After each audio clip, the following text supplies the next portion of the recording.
Good morning, everyone. It's Wednesday morning. We are halfway through. So hope everyone's having a good time at FinTech Festival, having a good time at the STACS Showcase. Let's just give about 30 seconds to a minute for more people to start coming in.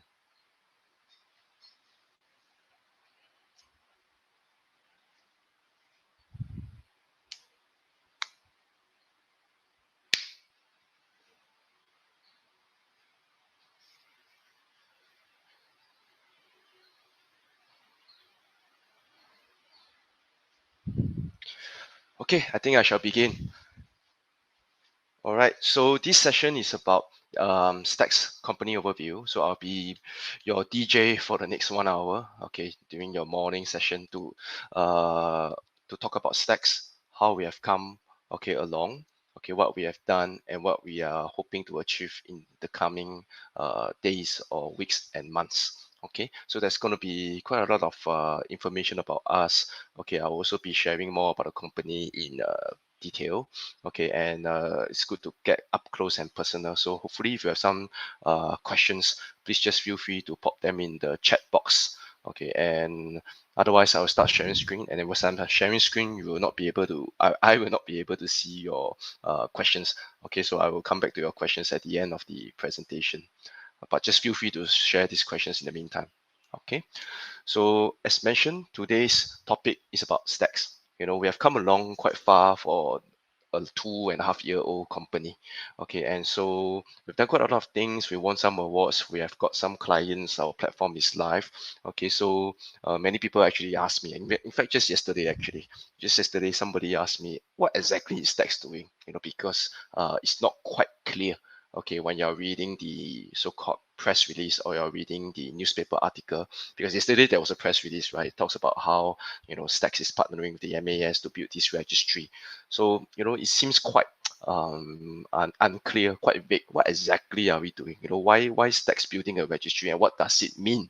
Right. So I think, okay, of course, sometimes the press release doesn't have enough information. Okay, so that's why we are here today to be able to share more in greater detail, okay, about what exactly are we doing? Why is there a need for us in the first place? Okay, and what are we doing and what can we contribute to make the financial industry better? Okay, so Stacks, we are unlocking value for the financial industry. Okay, simply because we are from the industry. So many members of the team are actually from the financial sector. Okay, so key leadership team here that we have, okay, is actually very experienced. For example, my chairman Ray Ferguson, he was the ex-CEO of Standard Chartered Bank. Okay, and when he retired with more than 20 over years of experience as top leader of Standard Chartered. So he was actually CEO of Stanchart in Southeast Asia, retired in Singapore. And when he retired, he actually got busy and was one of the founding members of Sing Life. Okay, so that was in 2016. So I'm sure anyone in Singapore will know Sing Life or Singapore Life, right? Okay, so in fact, many people are actually their account holders. Okay, in just a matter of 4 years, from 2016 to 2020, they grew exponentially because they were powered by one word, technology. Okay, so actually that's why they were able, to become a unicorn. Last year in 2020, they actually acquired Aviva in Singapore. So that's why it's now called Aviva Singlife. So, great guy, okay, because he's actually, okay, not just a ex-banker, but also a entrepreneurial technology leader. Okay, so I'm very fortunate. Okay, the company is very lucky to have him as our chairman. It gives us not just the experience, okay, of a banking leader, but also as a technology entrepreneur. So other members of the team, Joanne, David, they are also from large organizations, large financial institutions, actually more than 25 years in senior roles in these large institutions. So they have a lot of experience, okay, in the capital markets, and that's why they are able to provide the company a lot of guidance, okay, and experience. Myself, I was always a fintech entrepreneur, okay, for more than 12 years already. Okay, so my other business that I have set up before is very successful. I always like to joke that it's doing even better without me. Okay, so that's a great sign, that okay, that the company is doing well. It also shows that okay, that we are on to something. Okay, we are solving a real pain point. So of course, we came together 2.5 years ago to try to solve a problem, right, in the financial sector, and we are quite okay blessed or honored to be able to have some investors also joining the journey. Okay, so our investors include Wavemaker Partners, a deep tech B2B company. Okay, they truly understand what we are doing. Okay, Tribe, a Singapore-based blockchain accelerator. Okay, they are working with the government. When I say that, I mean that they are helping IMDA, for example, set up the blockchain ecosystem in Singapore. Okay, and of course PwC, I think they need no introduction. So these are some of these well-known investors and resourced investors. They are also on the journey together with us. Okay, so over the last 2.5 years, we have gotten pretty good experience, working with many financial institutions over different types of financial asset classes. Okay, for example, we are working with exchanges, we are working with top tier asset managers, and of course, global banks. Okay, so every logo here is a press release that's on the internet. Of course, we also have a few other clients that haven't been announced yet.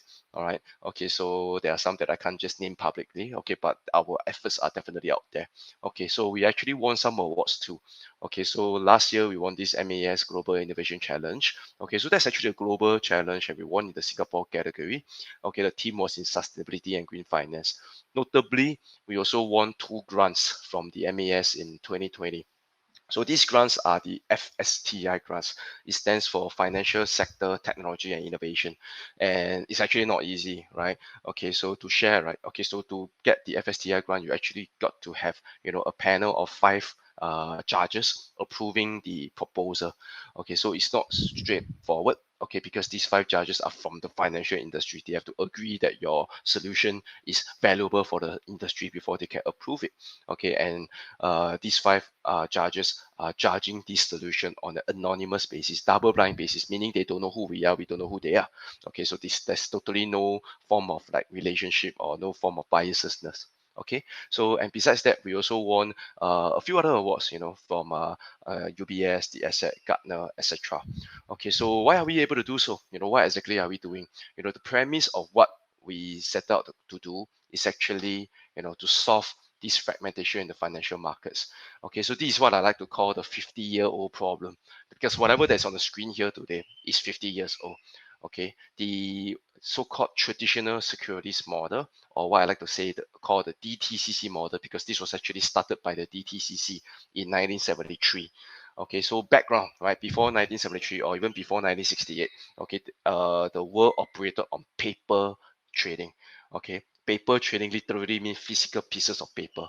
All right, so securities were being traded on physical scripts. Okay, and in 1968, the entire system crashed because there was more and more trading, and simply people could not keep up. So that's why the New York Stock Exchange, actually took 5 years. Okay, and during those 5 years, they created a 4-day trading week. So it looks like this. It is a true story, by the way. Okay, Monday, Tuesday we trade. Wednesday we settle. Okay, and Thursday, Friday we trade. Saturday we settle again. All right, so that's what happened from 1968 to 1973, while the markets try to figure out a solution. So in 1973, DTCC was set up. Okay, Depository Trust Corporation. At the time it was only called DTC. Now it's called DTCC. Okay, in New York, to take over the clearing depository functions of the entire market. Okay, so in 1973, this model was set up, and it hasn't changed since then. The whole world is using the same model. Although technology has changed, although there is now new technologies that could, do the job better. Okay, but we are still operating on the technology base in the 1970s. And although trading volume after the millennium, okay, has really exponentially multiplied. Okay, I mean, in the 80s and in the 90s, the trading volume is really just a fraction of what we are having in the 2000s, right? In the last 10 years, especially because of the internet era. Okay, so this problem has accumulated, okay, has expanded. Okay, and today what are we having? Multiple layers of intermediation where, okay, the trades pass through different parties, each one of them using a different system, using a different ledger, okay, and hence having an interdependent processing, okay, process, and that causes 900 billion US dollars to be locked up every single day. All right, any given day of the year, any given day of the week, you have 900 billion dollars that's being locked up. All right, okay, that's not being productive. So to be able to do that, we actually spend 600 billion dollars on the annual cost of transaction. Right, this is just from the source. We actually pick up only the cost of transaction. That means no servicing cost, no advisory cost. We deem that advisory costs are value add. Okay, but this is just pure manual processing work. In other words, transaction cost. Okay, and even then it's not effective because 6% of trades fail to settle, which leads to a $2.5 trillion worth of a financing gap for sustainable finance. This number is only increasing every single year. Okay, so this model is not perfect. Okay, and if you try to imagine what does good look like, it doesn't look like this. If I was an alien from Mars and I landed on Earth and I look at how these financial markets is operating, I'll be quite curious. How did we ended up here? Okay, so especially with the use of technology. Okay, why can't we make things better? So that's why we set up the company, and that's what we have started to do. All right, we have deployed a blockchain-based infrastructure. So this blockchain-based platform, okay, is a common distributed ledger, okay, where multiple participants, okay, are using it at the same time. All right, so there are various modules. There are various modules that are actually different smart contracts, different work streams of smart contracts that we modularize, we make available via API and via a front end that will be able to take over certain functions of the financial sector. For example, okay, digital identity, trade matching, asset issuance. Recently, in the last 12 months, especially ESG finance, ESG data. Okay, so supporting a variety of use cases like bonds, funds, derivatives, structured products, sustainable finance. Okay, by the way, those that are bolded or shaded, okay, these are the various asset classes that we already have experience in. Okay, so these are some of these deployed use cases in bonds, funds, derivatives, sustainability. Okay, so key benefit is therefore we are now able to deploy a ledger that is always reconciled in real time. If you go up one slide here, you see that this is linearly interdependent. Now we have a common ledger that's perpetually reconciled in real time. So there's no risk of errors. There is the possibility for same day clearing. Okay, there is concurrent processing with automation, which means that when we launch a new product, right, for the market, it is much faster because of smart contracts. And we are able to increase liquidity for less liquid assets. There are certain asset classes that are less liquid by nature. We are now able to break it down. We are able to digitalize it and expand it to more channels for distribution. So actually, we have, when we mentioned that we have already deployed our platform and there are some use cases already, we'll go through some of these use cases in greater detail now. So only two use cases that I'll go through. Okay, the first one is the work that we are doing for the asset and wealth management and digital security space. Okay, so if you look at the entire value chain, all right, there are many different stages. Okay, and we break it down into like three very distinct categories right now. Okay, the blue part is post-trade processing. There are certain traditional instruments, derivatives, futures, options, okay, both in the exchange listed derivatives and the OTC space. These are already very traditional products that's already out there, right? It's being traded. Okay, just for context, right? Okay, the exchange listed derivatives trading volume is 33 billion a year number of trades, right? 33 billion a year. Okay, even in the SGX, right, there's something like 18 million a month. All right, so there's a lot of number of trades, okay, that's going on every single day because there's only 22 days a month, right? Okay, so there's a lot of trading volume going on. So the problem about these derivatives, for example, when you are trading that, there's a lot of bespoke, okay, definitions, okay, because there are many different counterparties. Okay, each large asset manager typically has as many as 10 to 15 counterparties for typical trades. Okay, and each one of them, again, they are using different systems, different platforms, different terminology. Okay, so what we have done is that we are able to ingest all this data that could be from different sources, of course, that are always in different formats, and we standardize them and digitalize them. So that will be able to allow us to provide a processing feature, okay, to provide a real-time reconciliation of all these post trades. All right, the trades will still be executed on your order matching system. The trades will still be passed through your front-end trading platform. But now when it comes to us, okay, we are able to have real-time reconciliation, okay, so that there is a predictable T+0 same-day clearing.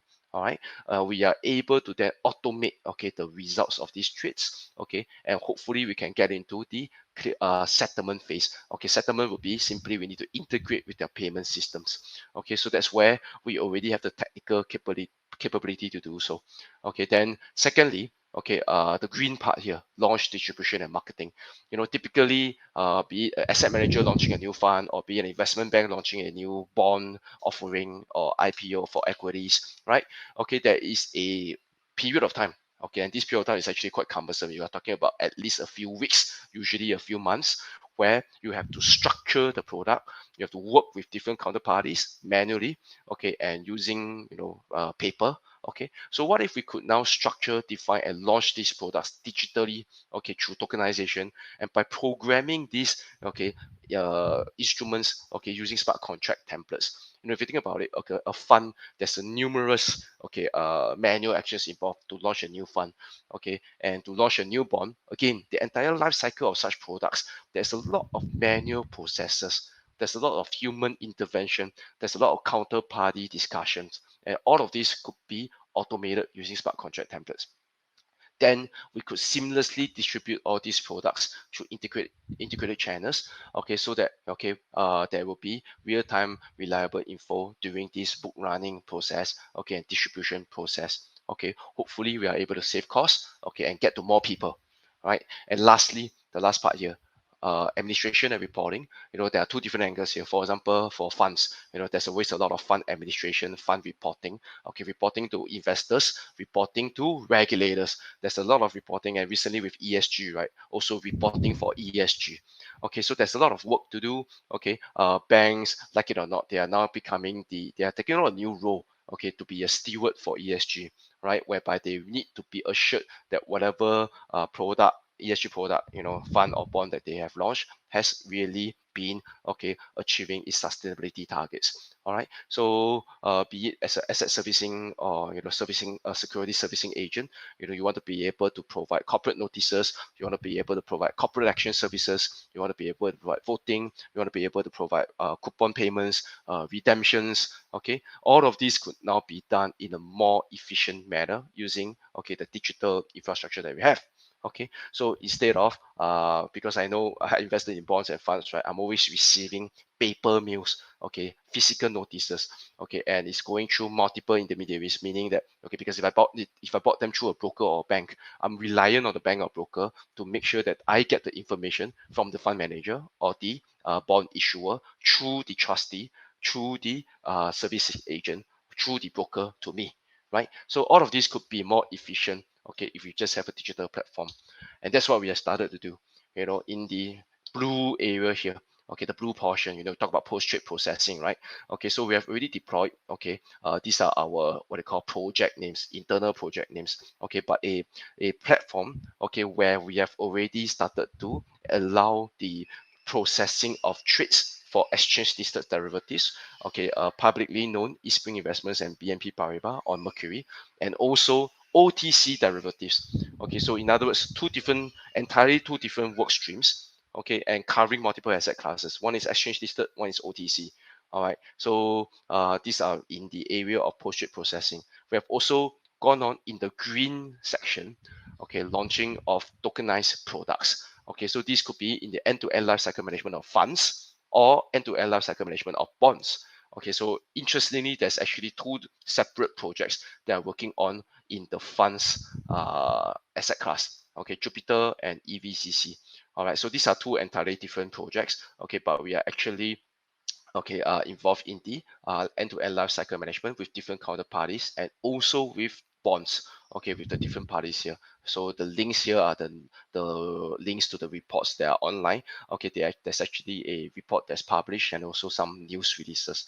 And of course, in terms of common reporting, we also are involved in two separate industry-wide engagement. Industry-wide engagements in the sense that, on the left-hand side, we are dealing with ecosystem. There are 4 or there are 5 or even more counterparties that are involved on day one, and then go that together.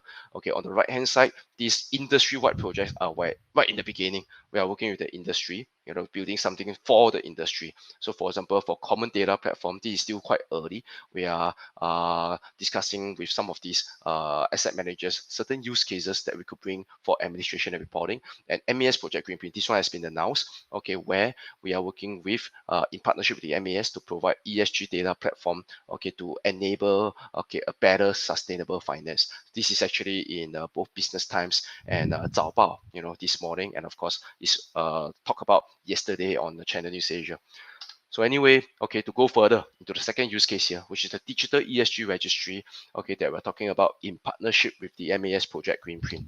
So we're talking about ESG, right? Everybody knows there's a lot of commitment, there's a lot of interest, there's a lot of momentum, okay, all over the world. Okay, however, there are still certain problem statements. We through the course of our work over the last 1 year, we talked to more than 100 different companies. Okay, both traditional companies and financial institutions.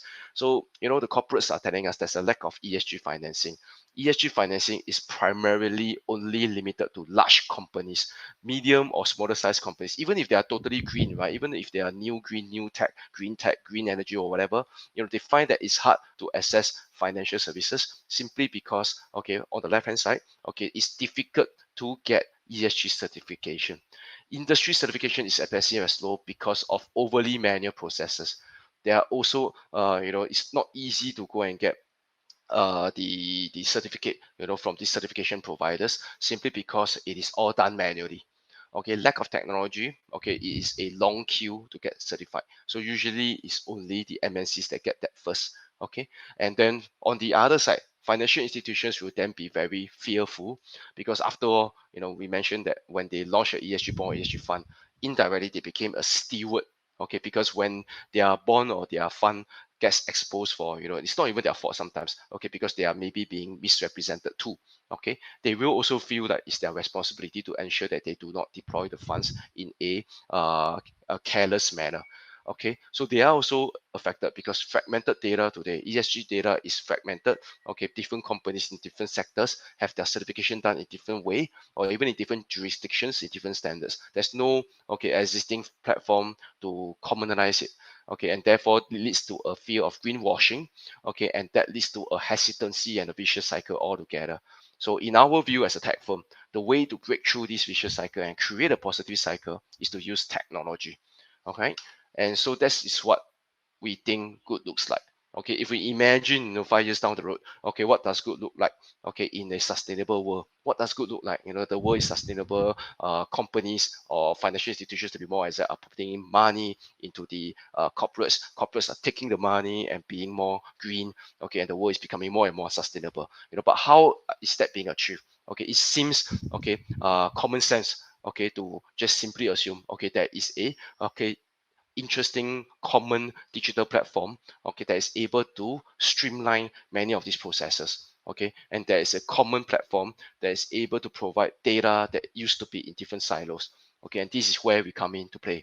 All right, the Greenprint ESG Registry, the one that we're working with, the MAS, is built on the blockchain. It's our blockchain-based platform that we have already deployed. So we have deployed a digital registry that is cross-cutting different sectors.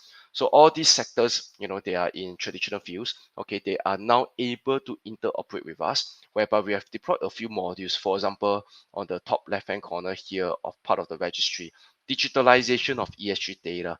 We are now able to ingest ESG certificates. Okay, these certificates are from different sectors certified by different parties, the certification bodies. They are now digitalized because many times these certificates are not digital. They could be electronic, like a PDF or a CSV, but they are definitely not digital. So now being digitalized makes it a life of its own. Okay, we could also ingest ESG records. Okay, because many of these sectors have management systems, facilities management systems, fleet management systems, IoT devices, sensors, drones, satellites, technology, etc. So this data, on an aggregated basis, of course, could be sent to us to digitalize the records for the sector specifically. So when we digitalize these ESG certs and ESG records, being digitally native, it allows us to make it portable, standardized, and of course, smart contract programmability for financial products like carbon credits. Okay, and of course, by making it portable, it also means that we want to be able to provide API modules, which we have already done so. Okay, so sectoral platforms or financial institutions, they are now able to read or write to our registry through APIs without changing their platform. Okay, without using our front end, they are now able to interoperate with us. Okay, so that's where we need to be able to do that so that integration could be done easily. And of course, whatever that we want to be able to produce in terms of output has to be done in the industry standard manner. Okay, so standards, reporting standards like the ISO standards, the GRI standards, and the TCFD standards have to be able to be produced in an easy to use manner so the financial institutions will be able to use them. Okay, so then downstream, which is actually on top in this diagram here. Okay, we then want to be able to support various financial sector applications. Okay, for example, the aggregation of ESG data, okay, should be much efficient today, okay, using this ESG registry. For example, support of sustainability linked financial products, okay, so that we are able to empower their portfolio scenario analysis, okay, their reporting, and of course, okay, their the creation of these products like ESG related bonds, funds, insurance policies, and even on the right hand side, tokenized carbon credits. Okay, carbon credits, okay, could benefit a lot from digital blockchain technology. Let's look at it now. Okay, so we have already deployed the ESG registry, the yellow orange box, okay, at the bottom. So that's already been deployed. Okay, so as an industry-wide registry. Besides that, STACS is also powering certain applications that will be supporting, okay, the financial sector applications. For example, we have started to use our smart contracts, to tokenize bonds. Okay, and what is the use of smart contracts for tokenized bonds? We are able to pre-program the use of proceeds. Okay, for example, according to the ICMA standards, ESG standards, industry standards like ICMA. Okay, green bond principles, sustainability linked bond principles, social bond principles, etc. Okay, so these could be pre-programmed into smart contracts. Okay, and receiving data from the ESG registry, data could also be used to enforce on the smart contract level financial incentives or penalties. Okay, for these bonds. Besides that, okay, if you move on to funds, because we mentioned that typically a fund invests in 30 companies or 50 companies.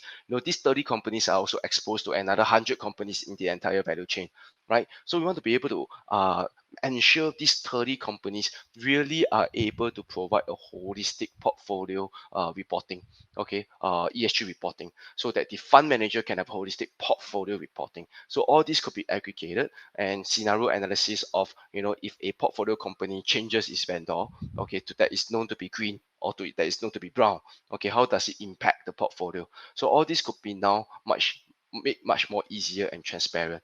And lastly, carbon credits. The use of digital blockchain technology is really something that could empower carbon credits, because carbon credits, there's a lot of although it's a great objective, unfortunately today it's still very nascent. Still very nascent in the sense that there's still a lot of fraud. Okay, over the weekend I was watching Netflix. There's actually this documentary, okay, called Lots of Scam. Okay, that talks about how people are gaming. Okay, true story. Okay, the European voluntary carbon markets trading. All right, so that's where, okay, this is just example, and there are many more. Okay, of how, okay, carbon credits could be fraught with many different problems. Okay, so what we can do with digital based, okay, blockchain based carbon credits, that we are now able to track every single credit back to the carbon offset project, okay, on the blockchain, so that there's provenance. Okay, and the use of smart contracts can also ensure that there's no double spending. Okay, we can retire these credits upon being used, and by the fact that it's digital, we can interoperate with carbon exchanges or marketplaces. So that's what we really hope to bring. Okay, firstly on the registry layer, and secondly on the application layer, okay, in terms of this financial sector. So our go-to-market strategy is simple. As a company, right? How are we able to grow? How are we able to move further? Okay, it's definitely a go-to-market strategy. Firstly, we are committed to, okay, a unique selling proposition, which is both the capital markets and sustainable finance. The intersection of capital markets and sustainable finance. We talk about capital markets in the beginning, right? Talk about this $900 billion problem, etc., etc. I'd like to share with you that we are not the only ones doing it. So definitely we are onto something. Okay.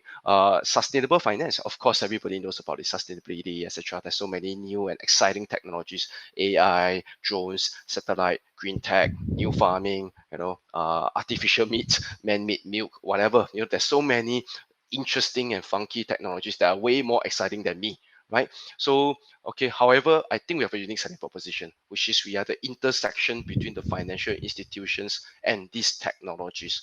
All right, so whereby we are the place where real world meets the financial world, and this forms a unique selling proposition where we are committed to. Secondly, okay, our go-to-market strategy utilizes a lot of our existing partners who are actually our clients, where we want to be able to grow the ecosystem, okay, in a multiplication manner. In other words, instead of working on like a typical software sales vendor, right? I talk to one company and I try to onboard this one company one at a time. Okay, we are actually onboarding ecosystems. Okay, for example, when we onboard a bank, okay, or onboard a fund manager, Okay, that's the ecosystem by itself, right? Because you know the bank or the fund manager, they have intermediaries, they have counterparties, they have brokers and custodians that they have to onboard together. Okay, we also partner with industry organizations, for example, the MAS, like we just mentioned, on Project Greenprint. So that means that we are able to acquire clients on a group basis, simply because this platform is an industry platform. And of course, the technology design must be interoperable. You know, we want to make sure that companies can use us very easily. Okay, there's no point in us saying everything that I just said, and then it takes 3 years, to get started. No, we can't do that at all. We have to be able to allow for high interoperability and rapid deployment. So reducing barriers to technology adoption. In fact, some of our live clients, they took about 6 weeks, get started with us. The moment that they wanted to start, okay, it's just a matter of 6 weeks to get started, simply because we have APIs to support integration. So all of these are pointing towards unique selling proposition with a fast way to get started. Okay, more importantly, that allows us to scale up into an industry-wide platform. And our operating model, is also very straightforward. Okay, we want to be able to charge a SaaS model, charge based on the SaaS model, software as a service model. So there's a very low upfront fee. Okay, typically software enterprise system would be a few $1 million, right? I'm going to pay $10 million and change our ERP system. Okay, no, that doesn't work for us. Okay, we don't want to do that. Okay, we created this industry-wide platform. We want widespread adoption where institutions pay us almost nothing. Okay, because if you can do your integration yourself, okay, we don't even need to charge you anything. If you need help with integration, we just charge you a simple one-time setup fee. Okay, simply because we want to integrate it for you. It's almost like buying your new TV. Okay, if you can bring back your television home and you can install it yourself and plug in the cables yourself, there's no setup fee. Okay, but if you want me to bring the TV for you and go to a house and set up your wiring and your channels, yep, of course there's a one-time setup fee of, let's say, $100, right? So that's what we are charging to. Okay, a setup fee that's very low. Okay, and more importantly, we are aiming for your monthly licensing fee and the transaction fee that's based on tier-based pricing. So the more you trade, the more you do, the more you settle, the less you pay actually. Okay, so that's how we drive speed to market and capture long-term growth. So that's our go-to-market strategy. Okay, the benefits for institutions and corporates, we benefit both, right? Okay, so firstly, for asset and wealth managers, I think it's a repetition or summary or whatever I just said. Reducing the risk of costly errors, allowing asset managers and investors to be able to have credible, reliable ESG data. Banks, financial services providers, insurance companies, automation allows for better launching of products. Okay, greater confidence in ESG. Okay, corporates, lowering your cost of capital and insurance with our financial sector nexus. Okay, assessing more sustainable finance with lower barriers of entry through the use of technology. Instead of waiting for somebody to certify you, you now have a technology platform that is able to push in data and get certification quickly. So lastly, this is the last slide. Okay, how are we able to move so fast? All right, so because we have a STACS advantage, working with our clients, partners, there are a few different benefits that we could offer. Firstly, while we move fast, we also offer scalability. Our blockchain-based platform, is able to produce 4,500 transactions per second.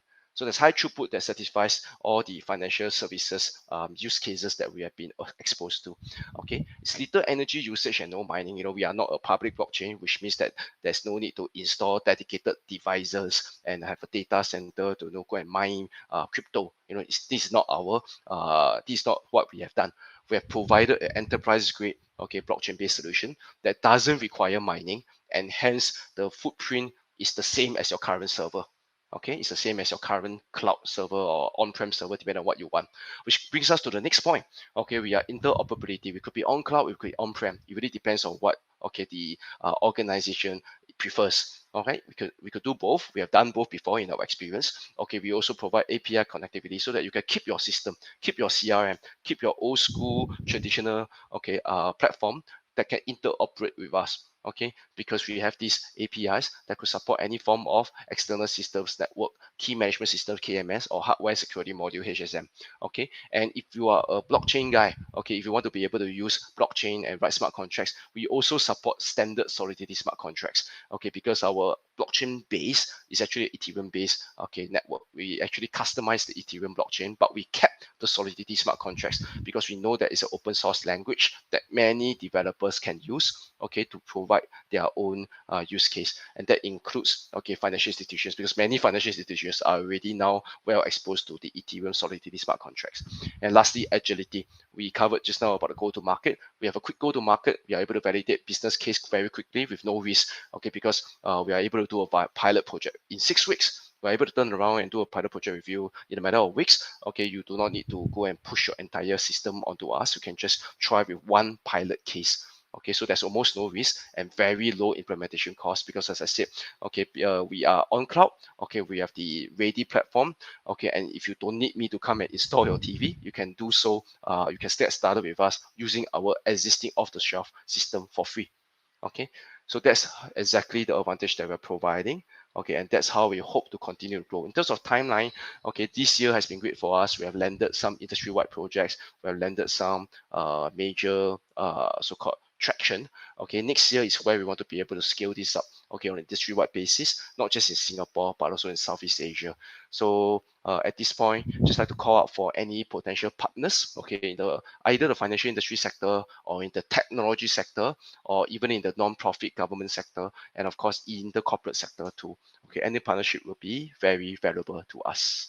Okay, that's it. Let me come back to the screen. Okay, that was a mouthful. Let me take a breath. Okay, so open for any questions right now, if there's any.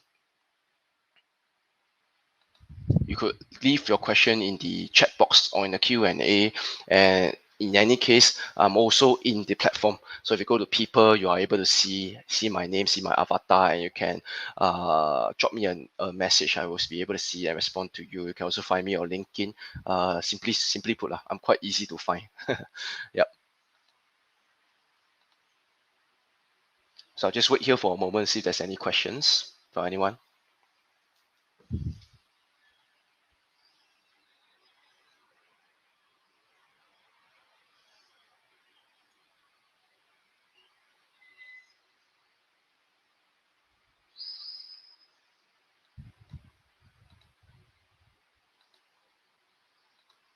Okay, if there's no question, okay, just like to share that the rest of the week we also have many other sessions, and for today especially, today is our day 3 of the STACS showcase.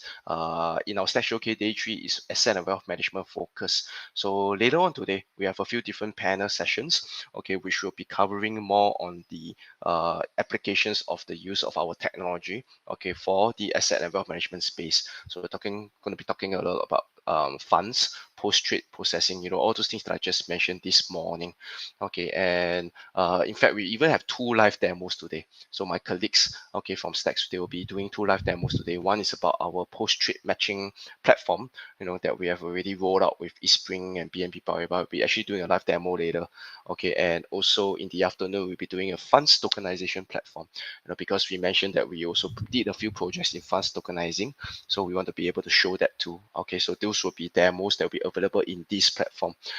Besides that, a few other panel sessions today. We have very good and insightful content, from different asset managers. Okay, today, okay, BNY Mellon, BNP Paribas, okay, asset managers, okay, eSpring, etc. Okay, so those will be available on our platform.